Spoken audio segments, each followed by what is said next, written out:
Hola, ¿qué tal? Buen día. Nosotros somos el equipo número 3, los macroeconómicos. Aquí les vamos a presentar nuestro proyecto de integración, Ecomitos, bajo la lupa del Ceteris Paribus. Los integrantes son Elian Cantú, Ari González, Yesenia Trejo y una servidora, Vianey Páez. La econometría es una rama de la economía que usa matemáticas y estadística para analizar datos reales y comprobar si las teorías económicas funcionan en la práctica. Esta se diferencia de la estadística pura porque trabaja principalmente con datos no experimentales. Esto quiere decir que es información que ya existe y donde no se pueden controlar todas las variables como en un experimento. El ceteris paribus significa todo lo demás constante y se usa para analizar el efecto de una variable sobre otra suponiendo que las demás no cambian. El mayor reto es que en realidad no podemos mantener todo constante, por lo que demostrar causalidad es difícil. Yo soy Vianey y les voy a presentar mi caso, el mito de los estímulos fiscales. Mi pregunta es, ¿el aumento de los estímulos fiscales automáticamente aumenta el salario de los trabajadores? Esto lo vamos a revisar con la econometría. Ok, hace un año, en enero del 2025, la presidenta actual, Claudia Sheinbaum, anunció el Plan de México con estímulos fiscales sin precedentes. 30.000 millones de pesos en incentivos, deducciones inmediatas del 41 al 91% en inversiones. El objetivo de esto fue atraer inversión por nearshoring y aumentar los salarios. Ahora, en enero del 2026, bueno, ahora en febrero del 2026 podemos analizar si esto realmente funcionó. Lo vamos a checar. Ahora, mi pregunta de investigación es, ¿los estímulos fiscales del Plan de México generan automáticamente un aumento en los salarios de los trabajadores? Esto lo vamos a ver con un modelo de regresión lineal simple. Para mí, la son los estímulos fiscales en millones de dólares y la Y son los salarios promedio en pesos mexicanos mensuales. Ahora, ¿existe una relación causal entre dar incentivos a las empresas y que suban los salarios? Ok, ahora, en el primer año, los estímulos fiscales subieron de 150 millones de dólares a 1.500 millones de dólares, un aumento del 900%, y el salario promedio subió de 14.680 pesos a 15.200 pesos. Esto es un aumento del 3.5%, nada más. Entonces aquí nos preguntamos, hay muchísimos estímulos, pero poco aumento del salario. ¿Hay causalidad? Bueno, aquí vamos a entrar con la econometría. Ok, ahora, mi modelo es salario es igual a beta 0 más beta 1 por los estímulos fiscales más U. Aquí el problema está en U, el término del error.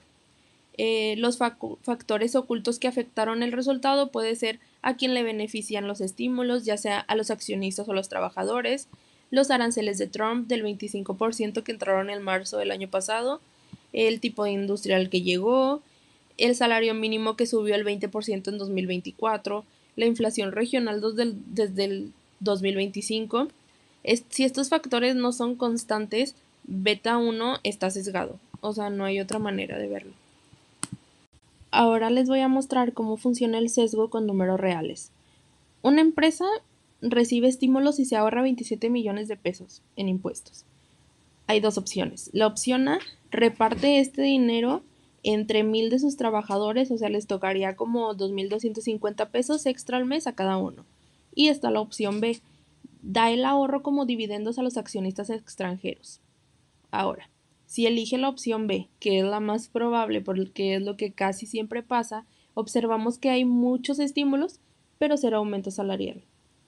Entonces, adicionalmente, si el Plan de México crea 30.000 empleos, pero 25.000 son como en maquila, en fábricas, pagando unos 10.000 al mes, y solo 5.000 empleos en tecnología pagando 45.000 pesos al mes, el salario promedio pues casi no sube, porque hay más trabajos que pagan menos.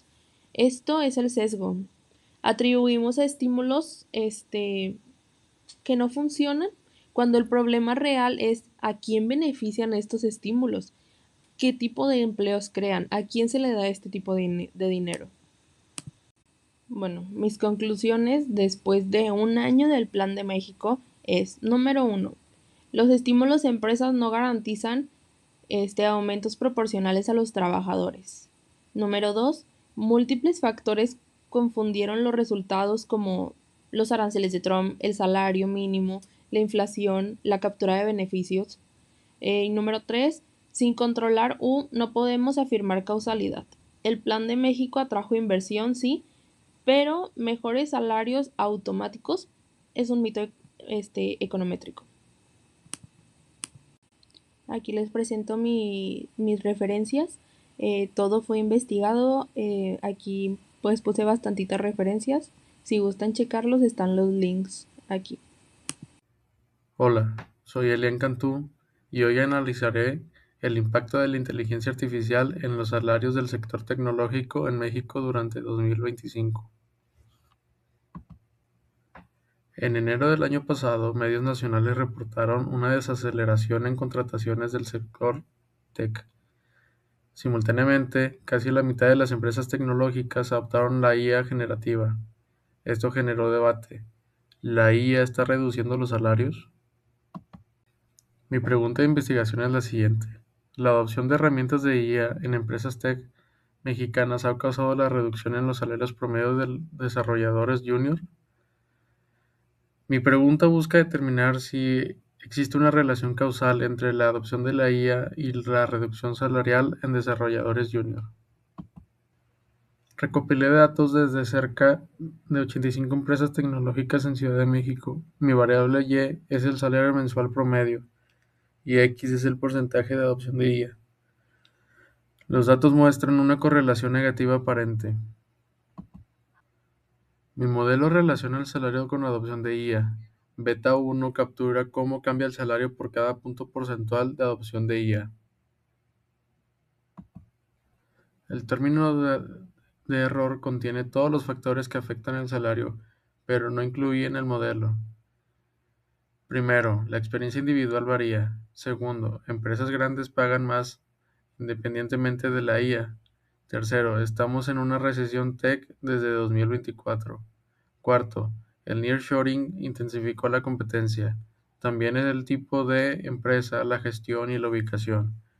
Todos estos factores críticos están ocultos en U. Y aquí está el problema. Las empresas que adoptaron más IA también enfrentaron más presión financiera durante la recesión. Estas redujeron salarios por razones económicas, no necesariamente por la IA. Sin controlar la recesión, el nearshoring y otros factores, mi estimador estará sesgado. Estaré atribuyendo a la IA efectos que provienen de otros factores, que no tienen nada que ver con ella. El análisis simple sugiere que la IA reduce salarios de 2.500 pesos, pero este efecto está contaminado por la recesión y otros factores. El efecto real podría ser mucho menor o incluso positivo sin garantizar ceteris paribus. No puedo establecer causalidad. En conclusión, aunque observo correlación negativa, no puedo afirmar causalidad. El término de error contiene la recesión y el nearshoring correlacionados con ambas variables. Para estimadores sesgados, necesitaría regresión múltiple controlando estos factores. Estas son mis fuentes en formato APA. Muchas gracias. Pues habla del tema que es el mito del home office, específicamente la idea de que trabajar desde casa aumenta, pues si se puede decir automáticamente la productividad. Hablaremos muy determinado y acerca de mi análisis y de lo que pienso y de lo que he investigado. En los últimos años, especialmente después de la pandemia, muchas empresas implementaron esquemas de trabajo remoto o híbrido. Se argumenta que el home office reduce costos, mejora el equilibrio entre vida personal, laboral y aumenta la eficiencia.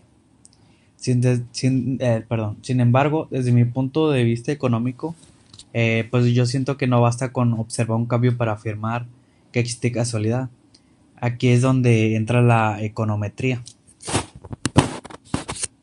La pregunta que planteo es, ¿el aumento en días de home office genera automáticamente un incremento en la productividad laboral? Para analizamos utilizamos un modelo de regresión lineal simple donde veo la productividad es la variable dependiente y los días de home office son la variable independiente. Eh, Supongamos un ejemplo.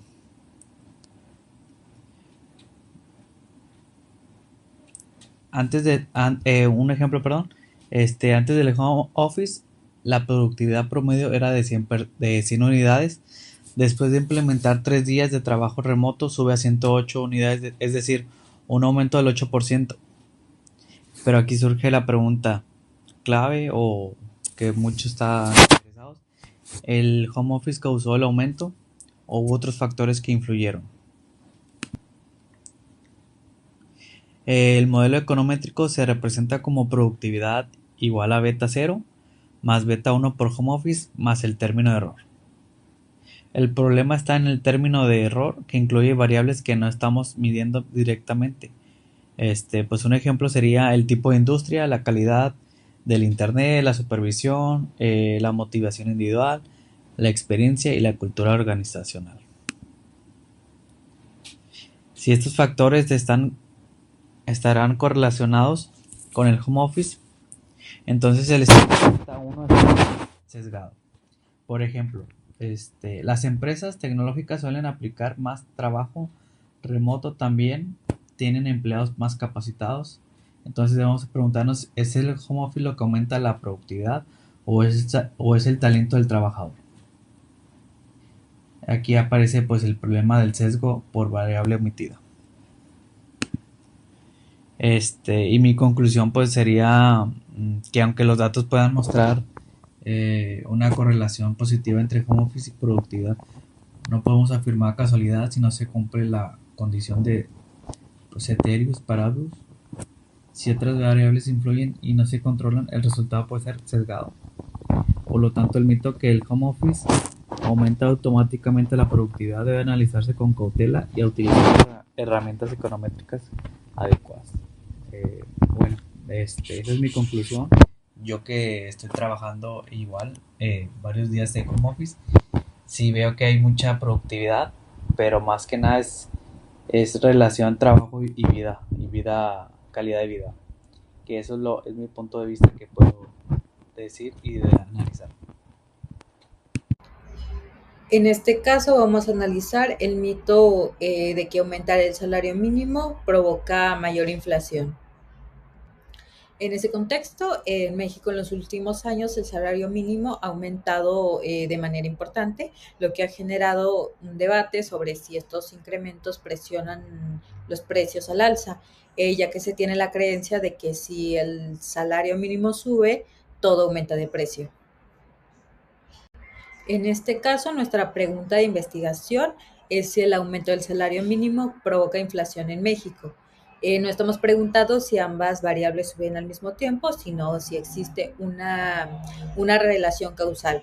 Es decir, que queremos saber si el salario mínimo tiene un efecto directo sobre los precios, manteniendo todo lo demás pues constante, bajo el supuesto de ceteris paribus.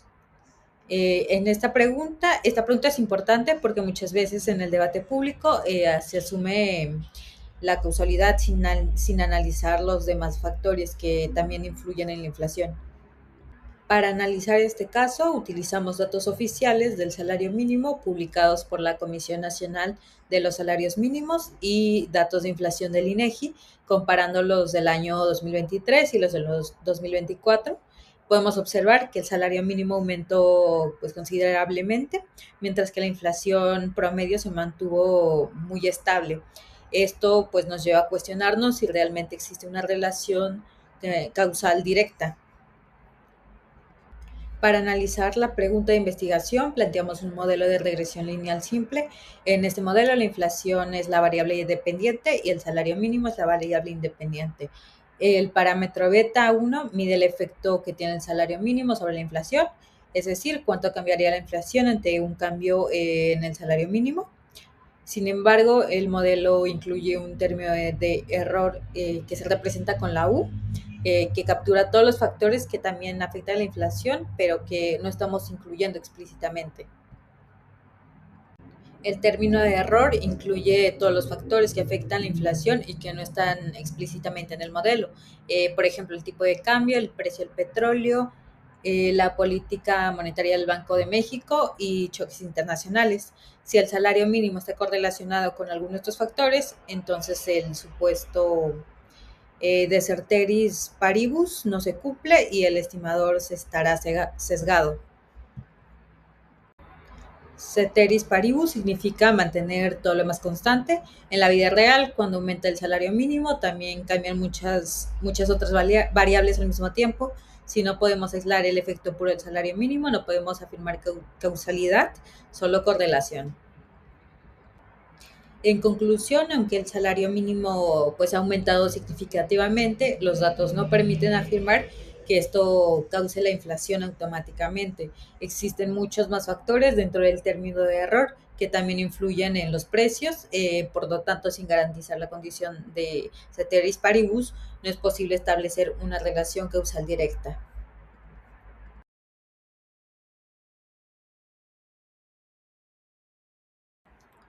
En conclusión, los casos que analizamos como equipo muestran que muchas afirmaciones que parecen obvias en economía no necesariamente son ciertas cuando se analizan con herramientas econométricas.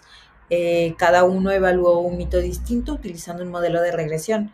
Esto nos permitió entender que los resultados dependen del contexto, de las variables que incluimos en el modelo y sobre todo el control adecuado del término de error.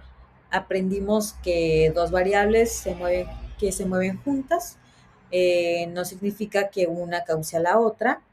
Puede haber variables omitidas, sesgos o factores externos que estén influyendo en los resultados. Es por eso que la econometría no solo nos ayuda a calcular coeficientes, sino también a cuestionar supuestos y a analizar la realidad con mayor rigor técnico.